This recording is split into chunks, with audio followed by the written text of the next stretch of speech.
For 20 years, he ate the meals his wife made without learning their names. He said, "This is amazing the way people say fine to cashiers, true, but lazy." He worked late, kissed her forehead, reheated plates covered in foil that said, "Eat, sleep, try again." The cough started in August. By November, there were words that rearranged the furniture in his brain. He sat in parking lots Googling survival rates until his hands shook. She squeezed his knee. "Stop. Bargaining with the internet," she said.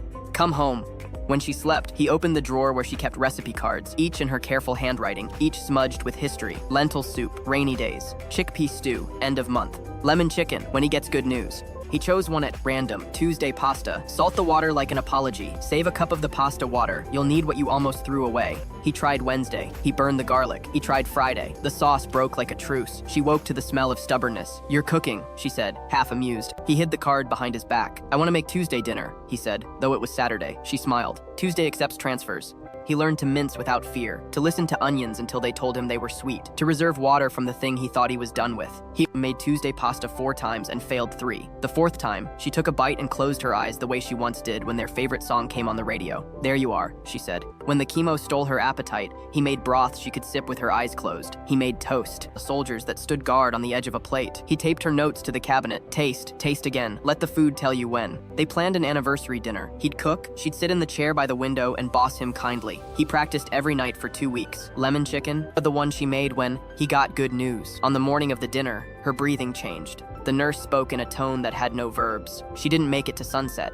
The house became casserole. People arrived with lasagnas that said, "We're sorry," in bechamel. At midnight, he walked into the kitchen and took out the lemon chicken recipe. He cooked. He plated 1 serving and set it at her place. He sat across and ate, guarding a fork against a grief that wanted to take everything. He tasted lemon and understood why she chose it for good news. It wakes you, even when you don't want to. Be awake. After the funeral, he boxed her recipe cards carefully, then took them back out. He made Tuesday pasta on a Monday for his daughter, who flew in and hadn't cried yet. He made rainy day lentils on a day that refused to rain. He invited neighbors, the mailman, the nurse who had stayed late. He started a small tradition. On the 14th of each month, he cooked her best dish and wrote a new note on a blank card what he'd learned. Month 3, saved pasta water helped me fix the sauce after I almost ruined it. I think that's the point. Month 5, warm the bowls. Month 8, salt early. Month 12, some recipes don't end. They just change addresses.